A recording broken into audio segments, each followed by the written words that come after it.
Hi, friends. It's moi, Sarah May Bates. This is an episode I'm calling Success is Something Small.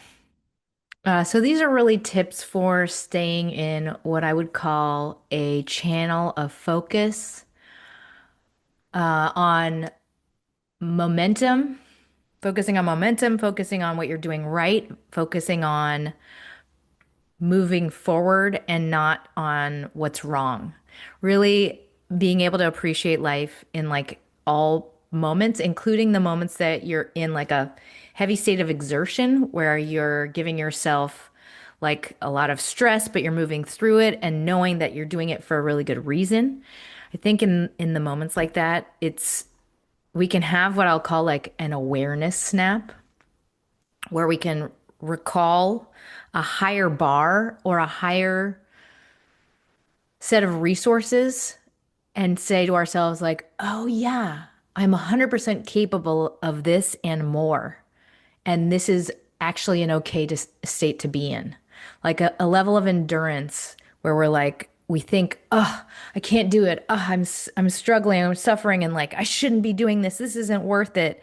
Like that perspective, as soon as we have that perspective, there's this other view on that situation that we can access that makes us change our own locus of control, our own kind of like core strength around that situation, where we can see, you know what? Actually, I am 100% capable of this. I am moving through it. This is okay as a state of being to move through. And this is actually a pretty wonderful part of my life. I'm very fortunate to have the ability to move through this moment in time. It's like, so we get this like snap out of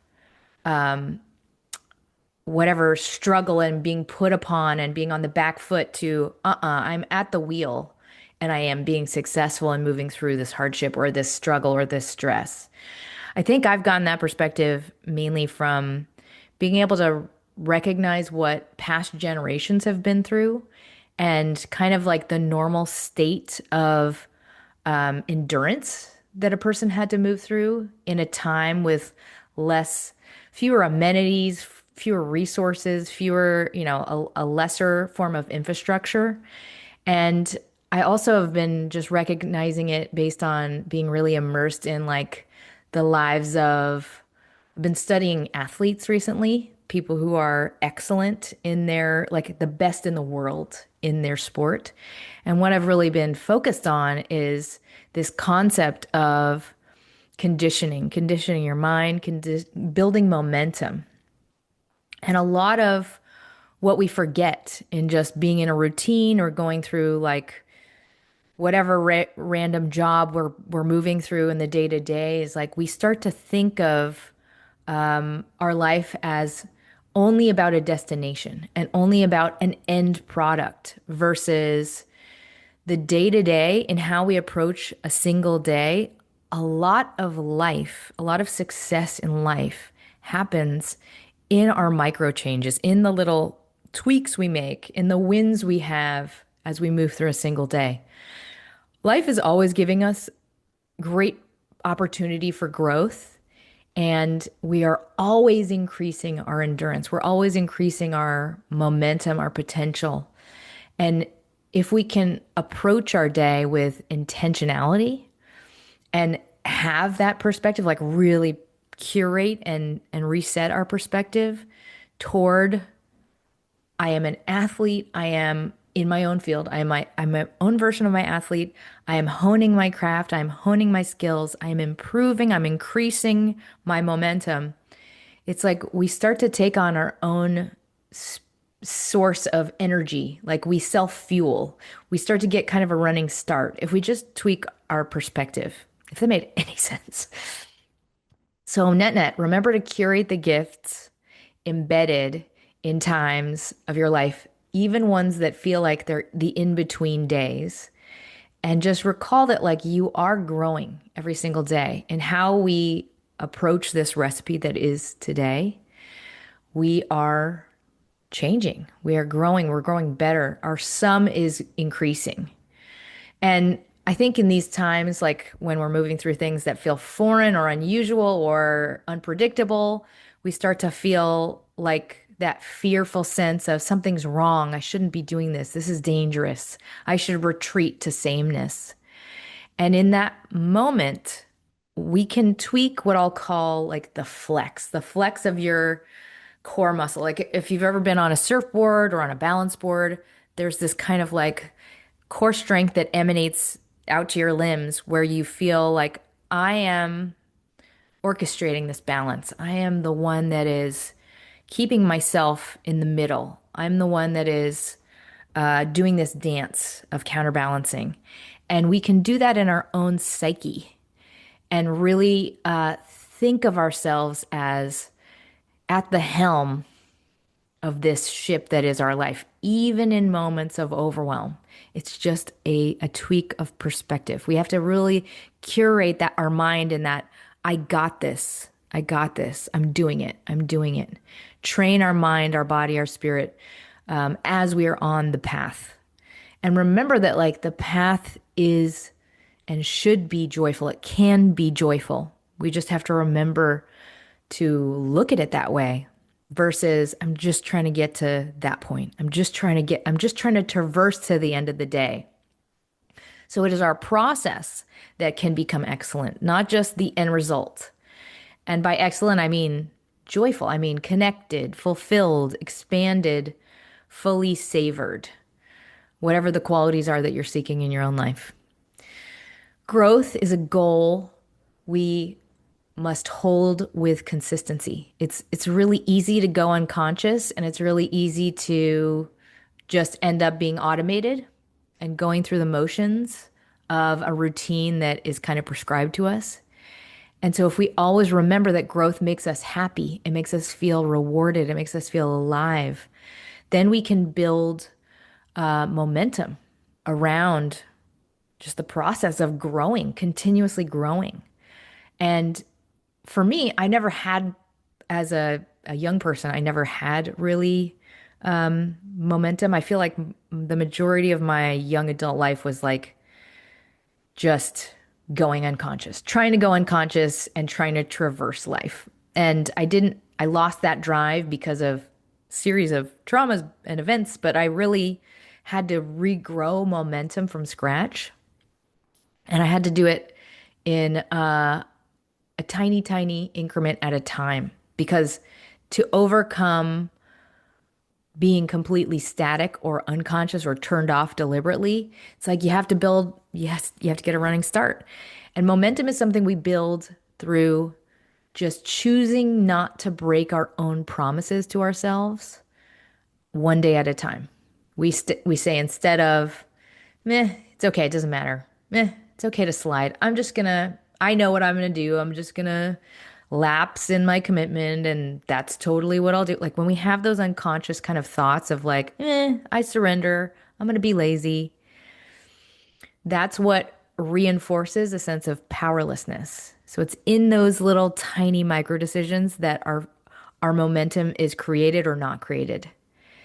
And I think the just real conscious decision that we make to say, I'm going to keep my promise that I made to myself because I choose to have respect for myself and I am conscious of the impact that this tiny decision makes in my future trajectory and in my running start.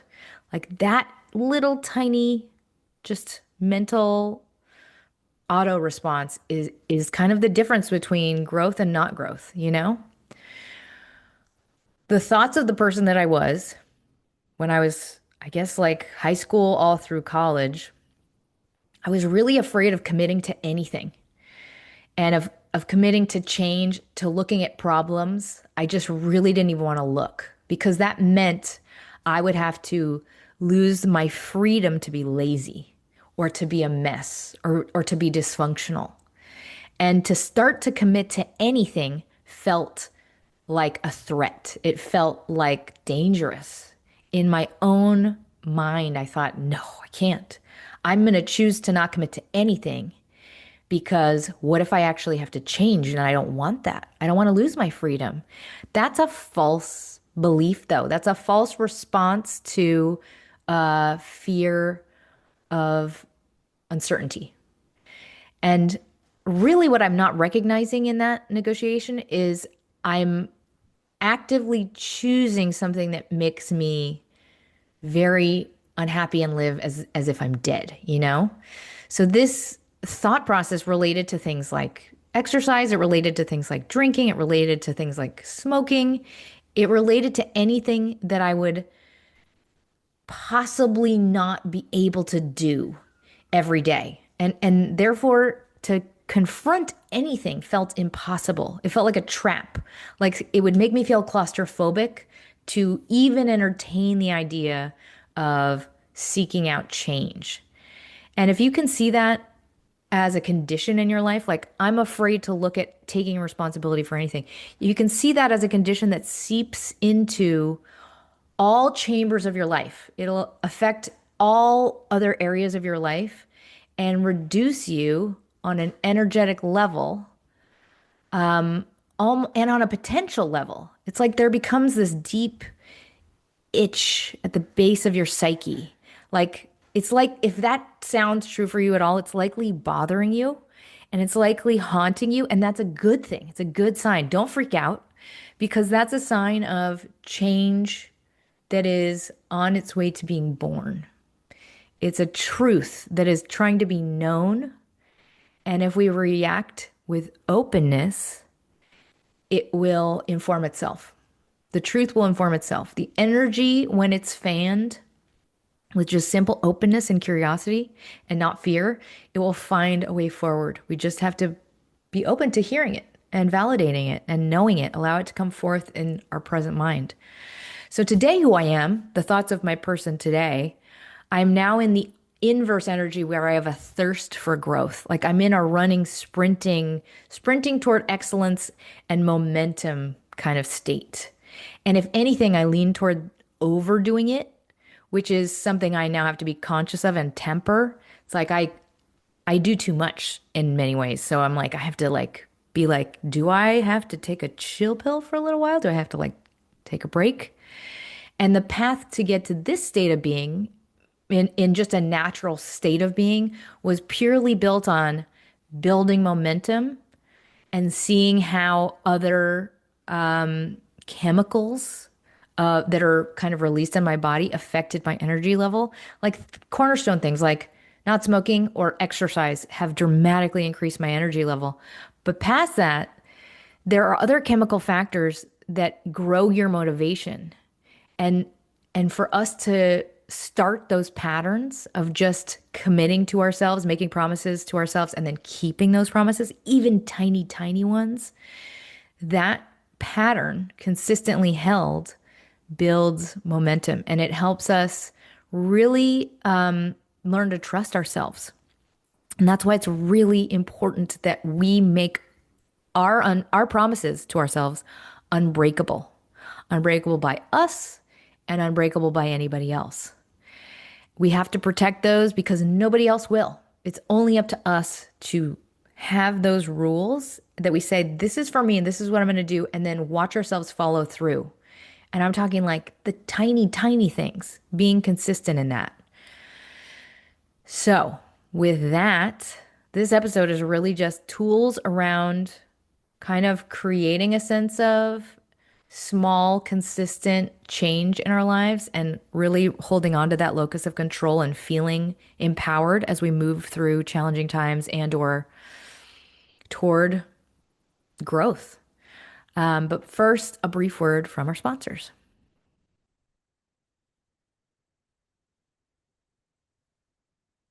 Okay, the tools.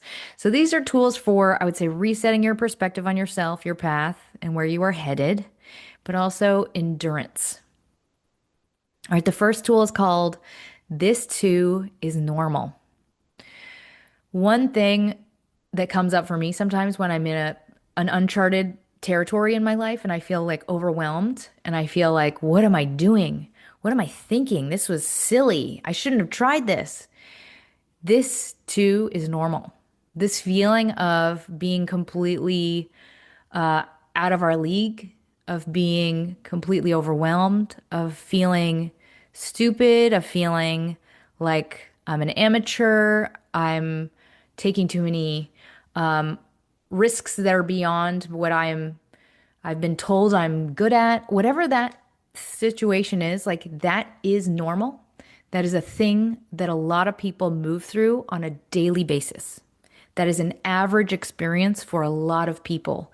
For a lot of people past, a lot of innovators past, a lot of your ancestors, a lot of really important, relevant figures in society. That is normal to feel that way. That is a standard way to feel in your life.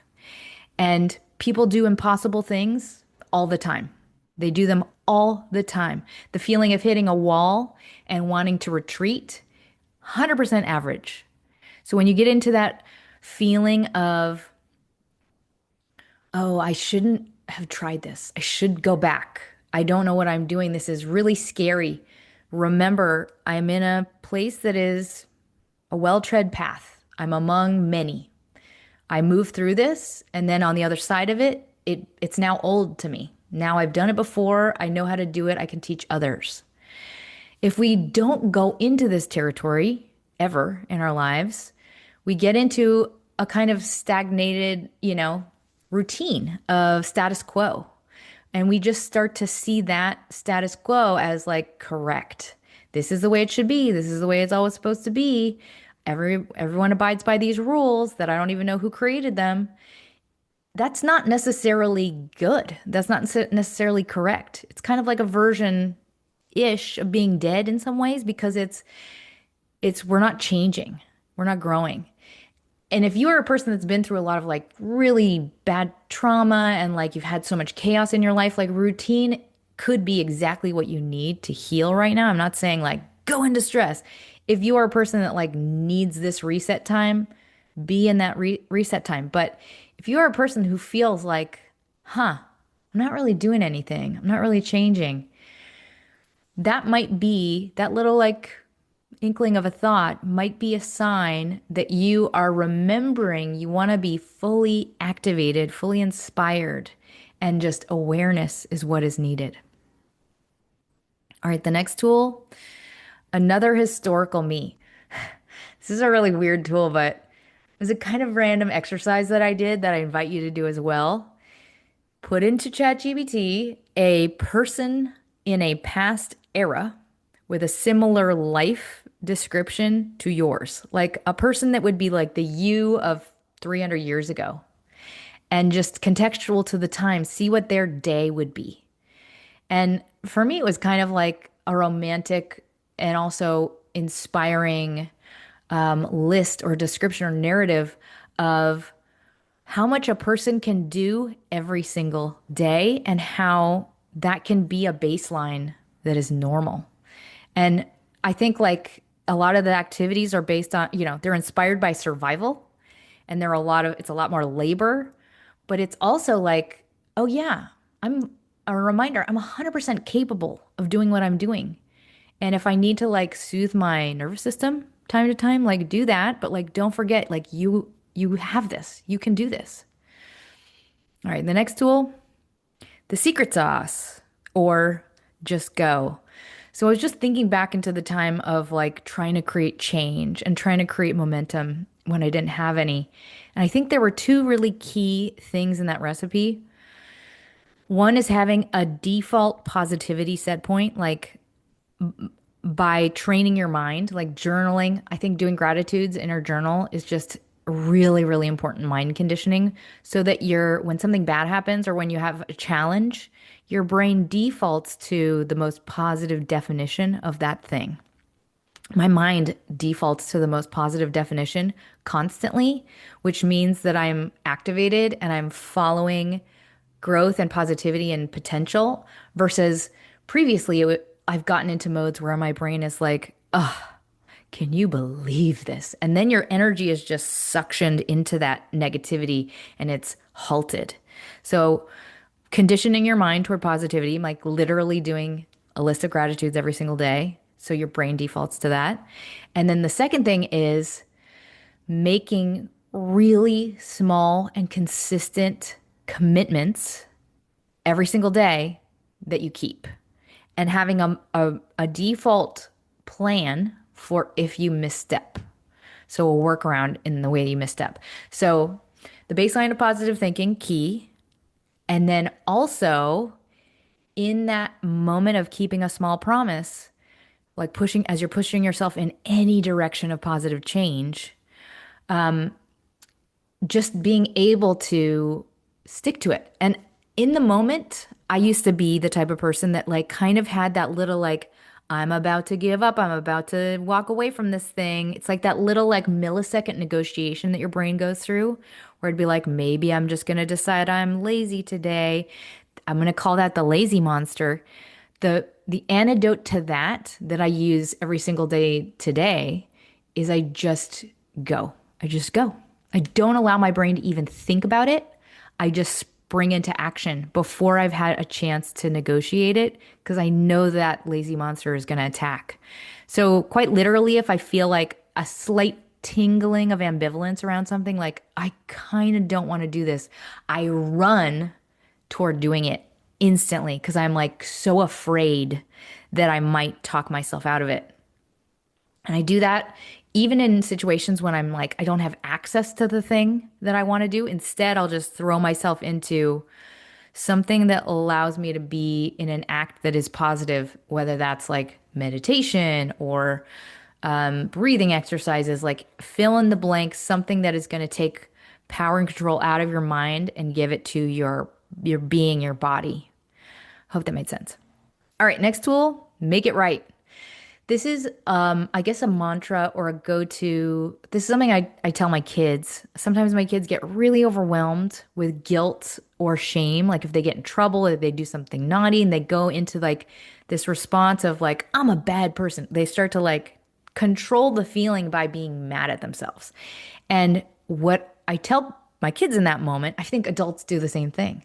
It's like when you feel a lot of shame, you feel a lot of guilt, you go into a self, flagellation of like, I'm terrible, the shame spiral, I'm the worst. And you're doubling down on the negativity and on the wrongdoing by now being mean to you and also being indulgent in that act. So make it right. I will say, if you misstep, you do something you're not proud of, it's not too late. In the moment you're in the shame spiral, it's not too late.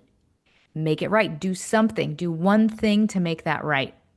Channel that energy toward changing what is. As soon as you recognize it, make it right. All right, the next tool, unflex. The brain really wants to grasp and it wants to fall into some sort of like addictive loop and filling that void filling. It wants to fill that feeling of emptiness. And in the moment you feel it starting to grasp and say, like, I need something, one thing that I think is helpful to visualize is just unflexing, like loosening. If you imagine your whole body, all of your muscles just loosening into that feeling. And I usually go into stretching if I have that feeling of like getting energy to move through my body. But I just thought that like visual of unflexing was like a nice, it's like we just need to release it. It's like a clenched feeling. All right, next tool, pairing energy channels. When you are in the beginning of struggling to activate change and we're kind of like flailing and we feel like we don't have the grounding we need just yet, it's incredibly helpful to just strap on rockets from outside of you in the form of other people. We need to kind of borrow we pair with their energy channel as a means to activate ours. And we can be 1,000 times more powerful via jumping into other people's energy that is headed in the right direction. And so, what does that look like? Finding collectives of other people who are growing motivation toward the same goal. So, it might be a help group, it might be a startup kind of learning session, it might be a therapy group, it might be a financial advocacy group, whatever it is, like just think in terms of like where are there other people that desperately want to head where I want to head? Join with them and you will watch how much clearer your head gets. All right, next tool, commodify it.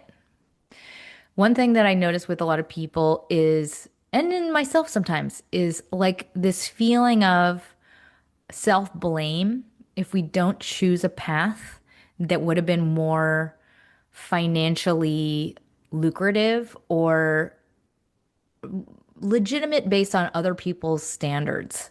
And what I say in that situation is when you look at that situation from the frame of what your value was in that moment, and you make that into its own commodity. And by that, I mean, like, I'm just going to stamp a label on it and make that into a product.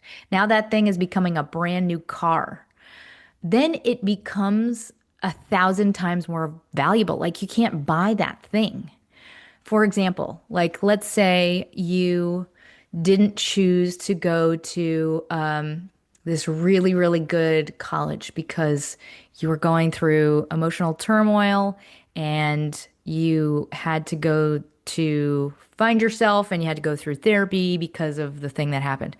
If I'm going to put a little product logo on that experience, like what you chose to purchase in that negotiation was I need to focus on my own feelings and stability and grow my sense of self. That was more important to me. That purchasing that was more important to me than a certificate or an institution's terms for what is valuable in society. 100% more worthwhile and important that decision that you made. So really like have faith in what that means and trust that that is really a good decision that you made for yourself for all the right reasons. All right, the next tool, have a line. I'm probably going to put this in another episode as well because I think it's really important for all definitions of relationships, but life decisions as well. When we feel like we don't have a line, like there's nothing that I won't do. Like if we don't feel like there's a boundary that we have for ourselves, there's a part of us that feels a general sense of dread and worry. Like we have this awareness of like, I don't matter. There's nothing ever that will stop me from hurting me. And that's a scary feeling, but it's also like a feeling that makes us feel worthless and makes us feel invalid. And so, what we can do in that negotiation is just create a line, create in our own mind's eye a sense of this is the boundary that cannot be crossed. This is the I'm I'm not ever going over here. If things get to this point, I'm out. I'm done. It does not matter. And know that that is true. And really commit in your mind to that being true. And what happens if it can feel really scary and threatening to do that because we think like, but then I might have to change. But then might have to face loss. And what if I'm not ready for loss? And what if that means like I'll be sad and I'm scared and all of those feelings? When you do have the line and you set that boundary, we feel immensely free. It creates a sense of, oh, I have autonomy. I have agency. There is some power and control that exists for me in this scenario. I thought I was completely at its mercy. And if that's like a relationship that you're in that you feel completely reliant on, know that having that line and working towards setting that line, no matter what it is, it can only serve to make you feel immense relief in the situation you're in, even if it means you're not leaving that situation. It just gives you that feeling of like, oh, I'm not 100% at this thing's mercy. I will live beyond this situation. I can live beyond this situation. All right. Next tool, admit the problem. I know I've already said this, but like put it on paper. If you're in a situation where you're kind of ambivalent and you're like, I don't know if I'm happy and I don't know if I'm growing and I don't know if I want to change, but I feel like my energy has become lesser, whatever the amorphous thing is, just write it down. Admit it to yourself. And I think energetically we don't want to voice that because it means like, oh, but now I'm active in the process and I'm scared about that thing. That is just fear. It's just normal fear. But when we can be on the other side of acknowledging a problem, when we can welcome fully the truth of what we feel and where our energy wants to go, we immediately gain a sense of creativity and we feel a little bit better about it. We feel like a comfort in being fully confrontational with the condition. It's like all of a sudden it's not so dark and scary. It's just like it's a process you're already in your life. All right, the next tool, it's a mantra. The universe helps. When we are in a process and we are muscling towards something and we're feeling frustrated or we feel like we're struggling or we're like not making headway, never forget the universe helps.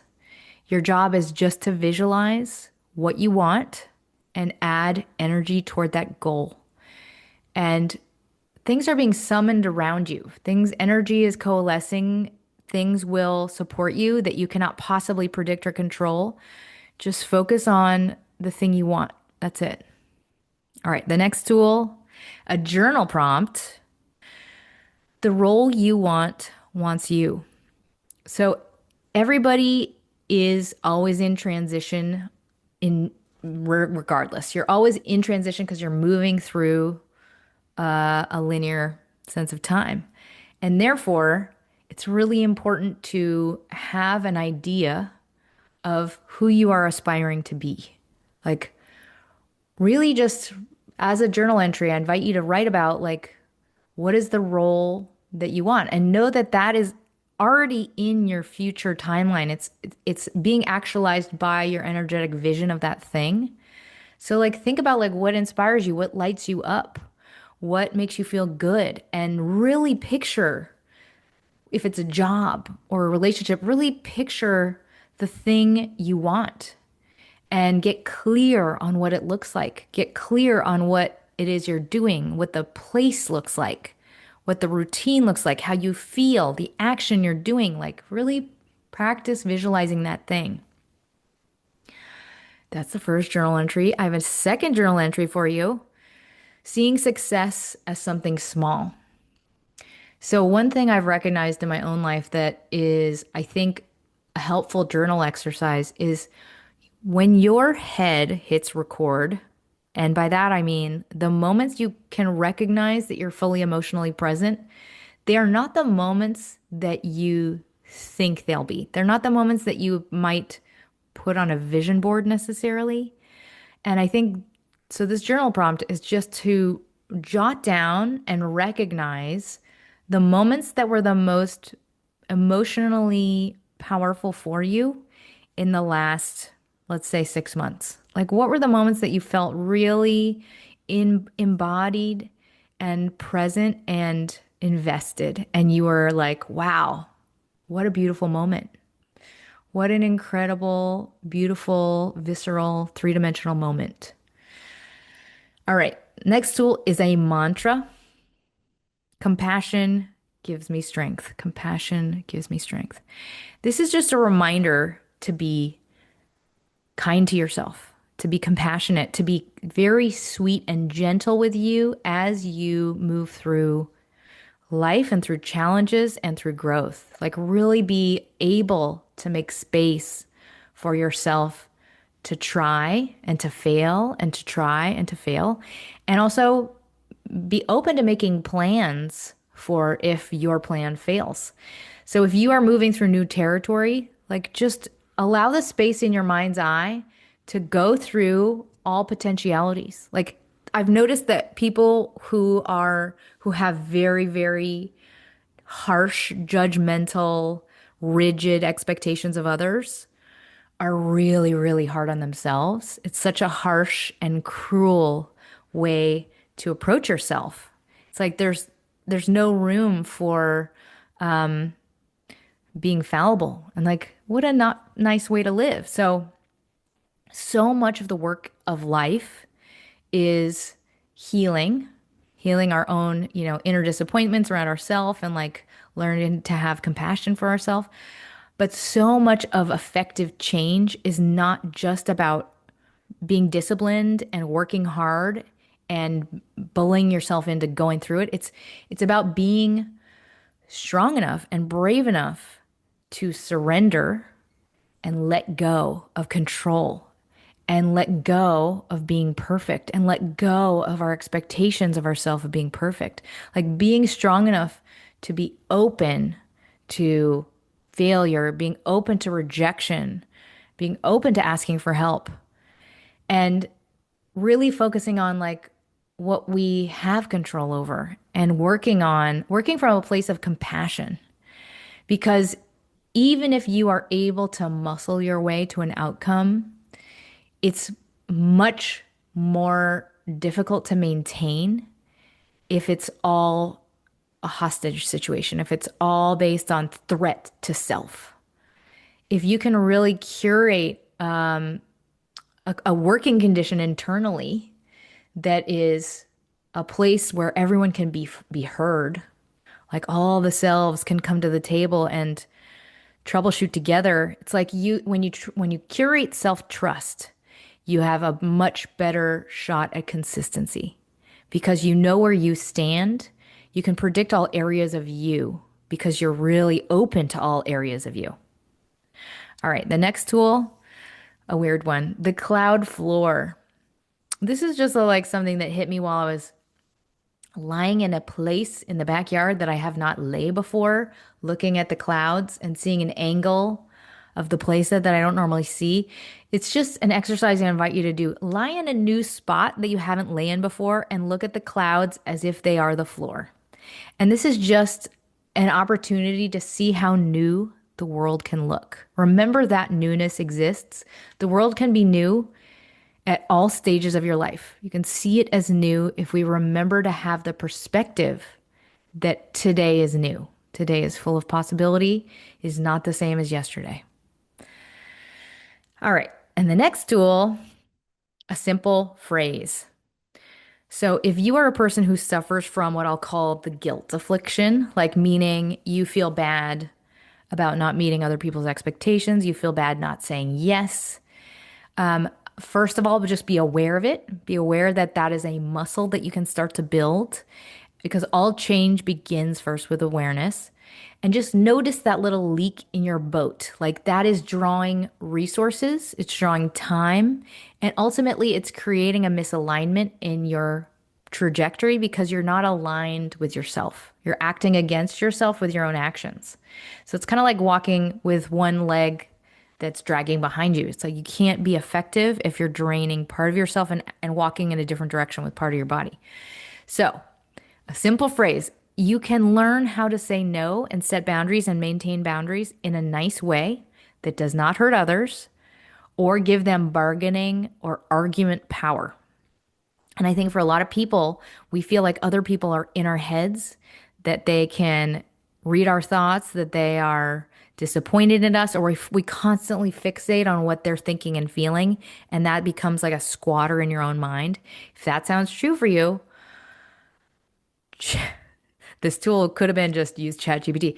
Look up and record for yourself responses that are kind and do not say yes, that protect your boundaries and that are, they're just simple phrases that disengage, that close off that opening. I have plans. That's one of them. No, but that would be amazing if I could. There are lots of them, but I think once we have like a handful that feel right for us, we have the ability to deflect and protect ourselves, and we can just set up that pattern of accountability to ourselves and keep boundaries firm. You don't you don't have to please everyone, and you don't have to do what everyone wants, and that is a loving thing to do. All right. Next tool and the last tool, a recollection of strength. This is a reflection exercise. It can also be a journal exercise. One thing that I think is great to do if you struggle with self-doubt is really just look back at all that you have built in your life. And this is a positive recollection. All that you have curated for yourself, all that you have generated in this lifetime that is good. and just write a list. If you want to just start with the last year, do that. Or if you want to write it as a narrative, do that. Whatever feels right for you. But I think what you'll recognize quite quickly is, wow, it's a lot. I've done a lot. I've done like really big, hard things, and I've made beautiful things. I've made beautiful change. I've helped people. I've actualized movements. Don't forget that's you, that you're doing that now. That is you. So I hope these are helpful, and I hope you are kind to yourself.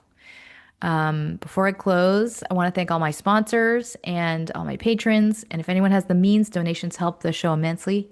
And if you don't, if you could share it with someone it could help, that helps me as well.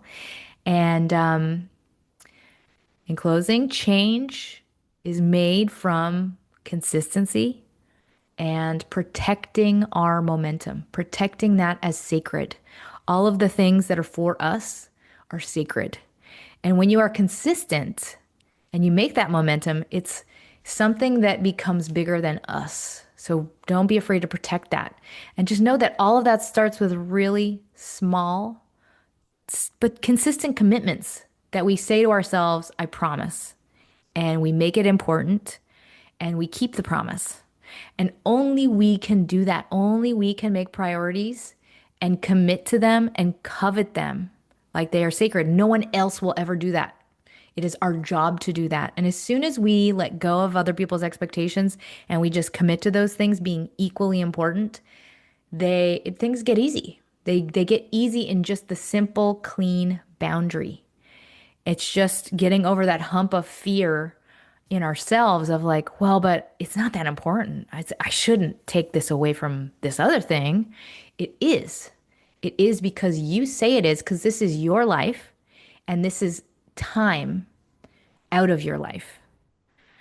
I send you my love and don't forget to smile.